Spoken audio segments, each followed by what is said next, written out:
bring up now, because I have some judges here that have judged that caption, and it's kind of very unique to string bands, and that's the captain.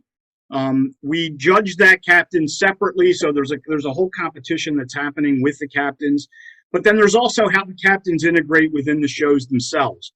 And I know Gary has judged captain, Julian has judged captain, Judy has judged Tom. I didn't realize you would judge captain.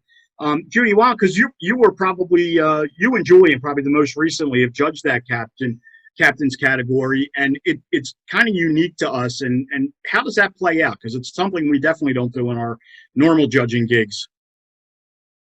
You know, when you're sitting in the audience and you watch one of the captains, they have these glorious costumes, and they put a tremendous amount of effort into them.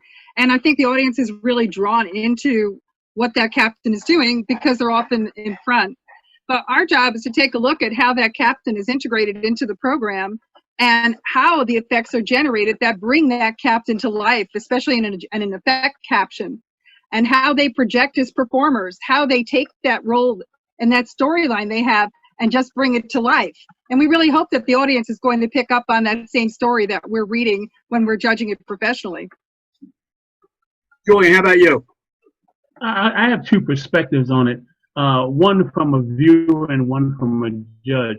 When I first started going down to watch the Mummers, the captain was a central focus. I was watching everything that the captain did, and what was going on behind them wasn't a secondary focus for me. When I became a judge and started looking at it from upstairs, I looked at it as the captain had a significant role in the program, hopefully without being too bold within that program to overshadow what was going on.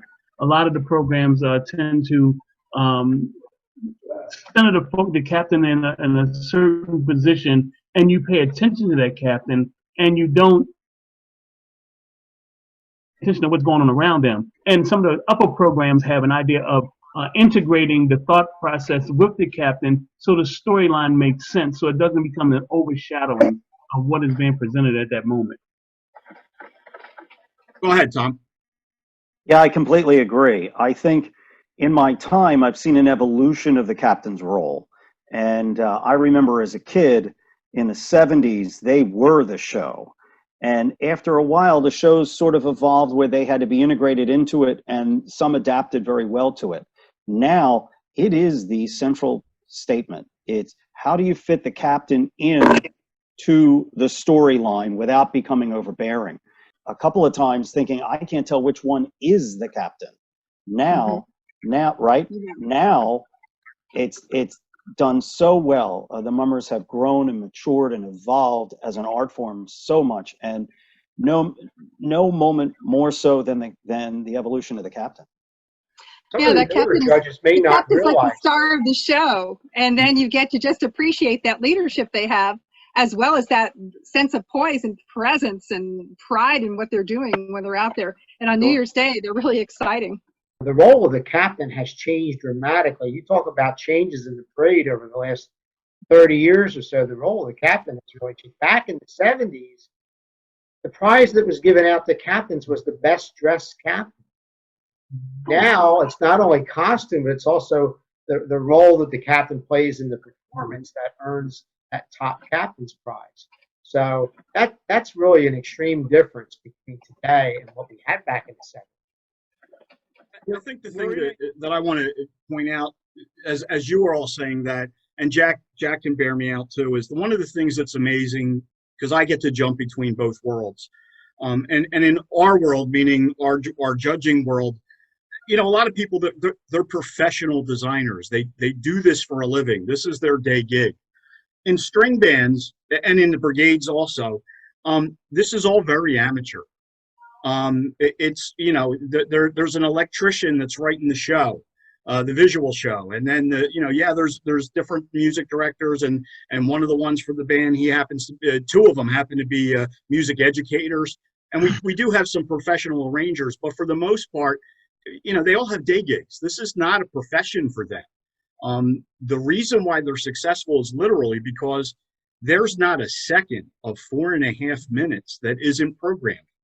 And it started January 2nd. Like, it's great. You win first prize January 1st, and it's like you win the Super Bowl and you're jumping up and down, and then you go to the club the next day, and it's, well, what are we going to do next? I mean, it's like, you're already into that because theme submission is the first week in February, and so you only got a couple of weeks to figure this stuff out.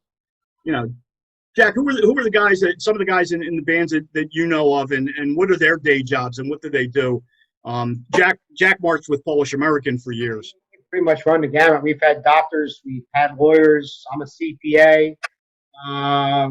We've had people in the trades. That's the beauty of being a mummer. What organization can you get involved with that has people from all over our society? There's nothing like it. People say there's nothing like seeing the parade. There's nothing like being involved in one of the bands and the variety of people that you get to know and love. I mean, these people are your brothers and sisters, without a doubt. So yeah, I mean that's the diversity of people that are involved in the bands are something that is just unique. I've been with you folks for, I don't know, 6 or 7 years now on New Year's Day, and you still, at least for me, it's still like, wow, I should be out. Miss it. So it's a great thing to be involved with, and you folks get, as somebody said, right up front and personal. And as judges, I know as chair of this committee, I have really appreciated your efforts.